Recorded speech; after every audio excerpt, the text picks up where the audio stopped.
everybody, I'm Beebs Kelley. Welcome back to another video. So despite Harry and Meghan's Colombia trip being steeped in controversy, as usual, and full of lots of little mistakes, let's take a look back at what they actually did. So their visit began with a very handsy greeting with the vice president, and as we've discussed, this very obsessive hugging is getting weird at this point. It is over the top, it is too much. It devalues the significance of hugging on top of all the rest. It's really a rather childish way to go about the world when you think about it. Like, if I hug them, they'll like me and think I'm sweet, sort of a vibe. Gross. I mean, y'all are grown-ups now.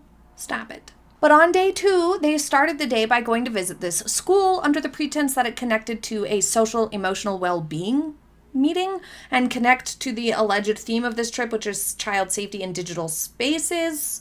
Allegedly, it doesn't need to make sense. It's the Sussexes. One thing that observers did not necessarily care for was the hugging and hand-holding with these kids. The Meg and Harold were holding hands with these children and hugging these children, some of whom were very, very little. And many people said that they wouldn't take too kindly to finding out that their kid had been handled, so to speak, at their school day by strangers, by adults at the school who they did not know were going to be there. And I would agree that's not necessarily the best optics, especially since the parents were not present. And before you say, well, the royals hug children all the time, hold up. We have seen the Prince and Princess of Wales, the King and the Queen, receiving hugs from children. Indeed, we have. Sometimes it is absolutely adorable, but in these photos, you can clearly see parents nearby, watching happily, looking on, consenting for their kids, obviously comfortable for the situation. Furthermore, it's clear that the contact is initiated by the children in these instances. Sometimes it's even a total surprise. It is less clear in these photos from Camp Sussex whether it was initiated by the kids, and even if it was, the parents are not present. These kids are just at school for the day, and surprise, Harold and the Meg came rolling in with a tank in tow to come visit the school for the day. So I completely understand the position of people who found this inappropriate and uncomfortable, completely. Especially when teaching children about boundaries is so crucial and encouraging kids to feel confident in maintaining their boundaries. Their physical boundaries specifically, not feeling pressured to give hugs, to accept physical contact from adults and from strangers, to not feel pressure to give in to that. It's a safety thing. And through that lens, it is much less appropriate for Harry and Meghan to be engaging with these children in this manner in their school without the parents there, without the parents' consent, without the parents' knowledge that Harry and Meghan were going to be there at all. And it raises the question, is this responsible to publish pictures like this? What does it say about the Sussexes? In addition, many people felt that they really used this school for their own PR, which is a typical move, very predictable. It has been noted that this school was not very representative of the majority of Colombians. This is a rather well-off, more elite charter school. Some people have criticized their choice, similar to what they did in Nigeria, interacting with schools, neighborhoods, and institutions that represent a small percentage of the population that is more financially stable and upper class, for lack of a better phrase. All the schools that are attended by lower income and impoverished children are the ones that could use some help and not the ones that the Sussexes show up at. The type of school that needs a donation of supplies or uniforms or buses or even donating curriculum about social emotional well-being, for example, could be of use at some of those schools that are not as well funded as the school Harry and Meghan decided to go to. Remember, Colombia had a poverty rate in 2022 of nearly 37%, and in 2024, poverty was growing, not shrinking. So with all the big talk that Harry and Meghan do, the lofty vocabulary they put in their Archwell descriptions and their mission statement being so uppity and full of themselves, to not actually choose a school that could use their help and deliver some degree of help is ridiculous. It's starting to become very apparent to observers and media everywhere that the Sussexes are running their mouths nonstop and are never choosing to back it up with action. Day 3 was a super weird day. They really leaned into cosplaying the royals with a literal copy of Prince William and Princess Catherine's drumming pictures from their tour a few years ago, I believe was to Jamaica. This is super duper weird. They literally copied the exact same pictures and Meghan posed in the exact same way. We have seen her do this a lot. Here are lots of examples of it. I have shown you before. Keeping a log. This is just yet another weird entry into copying to a T someone else's picture or moment or life. It's strange. But what is your opinion? Benefit of the doubt being offered, this could have been something she did not arrange. On the other hand, this could have been one of Meg's schemes. She could have requested to go and visit, I don't know, a drum class somewhere in the coastal region. Do you think that this was a planned photo op for Meghan Markle where it's just coincidence to everyone except for her? Or do you think that this was something organized by the vice president or someone else and just happened to be a coincidence for real?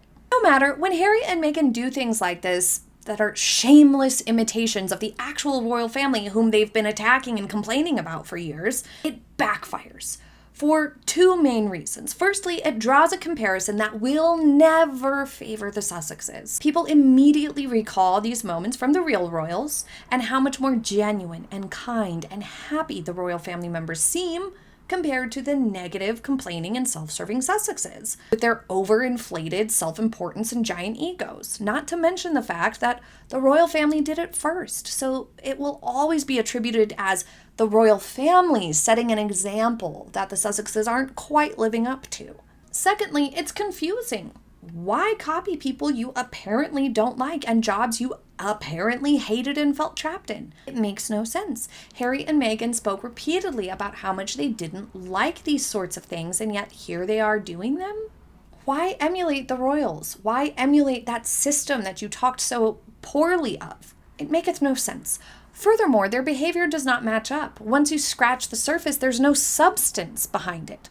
Why are they there? They're not doing anything except costing the government and thus the people money so that they can get these pictures. It's weird. You don't even see celebrities doing things like this. The royals go on tours to the Commonwealth countries and other nations as part of diplomacy, in collaboration with the British government, representing the monarchy of the UK and the Commonwealth nations. Their tours support and publicize important cultural, environmental, and humanitarian initiatives. These are things that benefit the host and promote unity, just to give a couple of examples. The point is that royal tours actually have substance and purpose behind them. There are reasons that they are happening. They're not just jollies. The Sussexes emulating the royal family does not serve them well because they don't have any of those associations to back up a purpose of being there, and because naturally people will look past these pictures and see a complete void. Private people running a foundation of which they are only donating a tiny percentage to actual charitable efforts with no substantial do-gooding. It's absurd, really, staging these sorts of things. It's like they're literally pretending. It makes them look ridiculous and foolish. And on top of it, it brings to mind the idea that some people who are just a little immature, or perhaps somebody you've encountered who's higher in narcissism, who acts like they're starring in a movie all the time. They're always acting, they're always pretending and behaving a little bit weird as if they think all eyes are on them and like they're fulfilling this like film in their mind everywhere they go and everything they do. And that's what this looks like. And it's just not normal. And it comes off really weird because they're trying to package it up as some sort of aspirational, charitable, Mother Teresa type nonsense when it's not. On their last day, one of their events was joining a discussion focused on uplifting Afro-Colombian women. It is unclear if this forum was already scheduled. I believe it was. Or it could be another slapped together last minute type thing like the other panel that they did, because they did need to create important looking things to do while on this trip. Regardless, Meg, once again, get ready for it, told the dish soap story. It's been 5 minutes since we heard it. Why must we run through this shenanigan over and over and over? Not to sound like a broken record, but back when the Meg was in school, this was a standard classroom assignment to look for bias in our world, in our culture, in our everyday life, and write letters to try to initiate change. And many students across many school districts had the same assignment at the same time that the Meg did. I point this out because Meghan has framed and publicized this dish soap commercial nonsense so as to give the impression that she single-handedly got them to change their commercial, which is hilariously ridiculous. How unrealistic. She's run with it, and she's repeated it so much in an effort to make it seem true. The fact is that the company received thousands of letters before they changed their commercial. For the 50th time. We can observe, though, a narcissistic behavior in her adopting credit for this and how she tells this story. This is a quote from her stage time in Kelley. "I was very, very fortunate at a young age to feel as though my voice was being heard, and I think that is a luxury that a lot of young girls and women aren't often afforded. For us and the work that we do with the Archwell Foundation, certainly the work that we do as parents and that I do as a mother is ensuring that young girls feel as though their voices are being heard, and also that young boys are being raised to listen and hear those young women as well." Okay, so setting aside the repetitive nature of this entire thing, we've heard all these talking points before. Remember, her first and only stage time alongside the Waleses, Meghan said essentially the same thing, that women have a voice, they need to be encouraged to use it, and people need to be encouraged to listen. Remember that? Again, this is pointing at a problem, not solution-based talking points, which statistically are far more effective at creating change. But how, Meg? How are you making girls feel like their voice is heard? What are you doing to support this terribly broad position? Why do you feel that women are not heard? I think we are. And what are you doing to make boys feel like they need to listen to girls? I would like more details on your methods here. See, I don't really like this approach. It feels outdated, firstly, but also it's still sitting in gender separation and categorizing, that one gender should be talking more and their voice prioritized in any given situation just based on their gender, and the other gender group should just be listening. I personally don't want to raise children in general to think that their voice being heard or them needing to listen is based on their gender. That's foolish and ridiculous and just asinine. And I think that this sort of approach and this sort of language might actually make boys feel uncomfortable with speaking up, like they shouldn't speak up and have things to say, like they have to hand the conversation over and hop in the backseat anytime a female is involved in a conversation or discussion. That is bad messaging. And just like the things that she said at the South by Southwest panel, which I will link for you, she told the dish soap story there too. It feels like a really outdated idea and a problem that we've kind of already moved past as a society. Maybe it was one when Meghan was my age, but in my experience and from everybody I know, it's not really a concern anymore, this sort of redundant, almost archaic, women should be listened to more. We've moved on. Women are listened to. Women are speaking up. Progress has been made there. Think so. So what is she really talking about? And in fact, I think that currently, as we've seen a shift away from the talking points Meg is pushing that are like 15 years late, it demonstrates the progress that has been made. We are no longer needing to discuss things in terms of the male species must be taught to listen and females must be taught to speak up. It's now just people.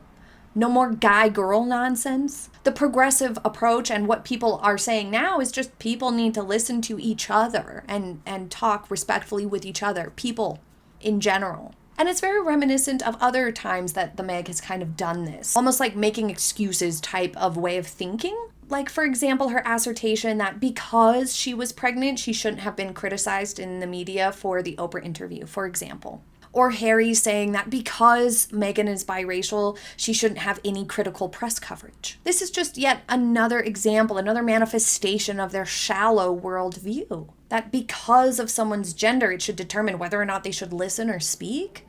I don't think that's a very responsible approach. Especially when you have a platform and you're positioning yourself, rather unsuccessfully I might add, as a leader. Apparently their final appearance was at a music festival. Some of the things on the last couple of days were not very publicized or their schedule was not very full, which is yet another clue that this was thrown together really last minute. If you missed my other videos where we discussed how this trip came to be, I'll link them for you here or in the description box. There's also a playlist on the Sussexes vacations and trips and tours back when they used to have tours. But the fact that the last couple of days had fewer engagements and fewer appearances, less full of a schedule, does kind of indicate or lend itself to the idea that there just wasn't that much stuff to do and they couldn't fill the schedule. So they just had a couple of things on each of those last 2 days.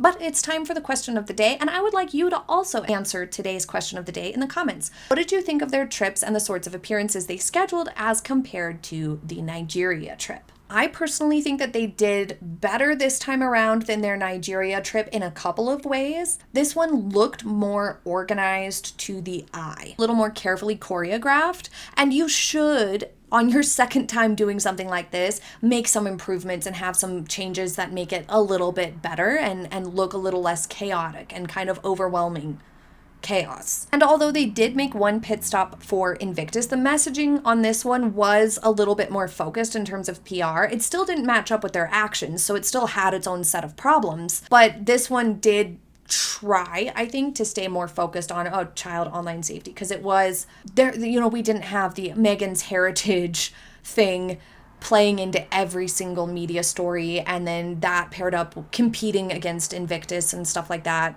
It was just a little less chaotic in all ways. Overall, I think that this one had just stronger control over the optics. But the criticism this time around is even heavier and more serious in tone. So it's definitely still not working. And I don't see this being sustainable, because now people are wondering about and digging deeper into who's paying for it and the ethics surrounding it. Why are they taking advantage of these particular countries? What are they doing? And the hypocrisy with the security stuff. All of it's just really getting more and more critical as they do these sorts of stunts, so to speak. But what do you think? I cannot wait to read the description in the comments. Be sure you're subscribed so you do not miss all of our upcoming updates. Thank you so much for joining me for today's video, and I hope you have a happy day ahead. I'll see you next time. Bye!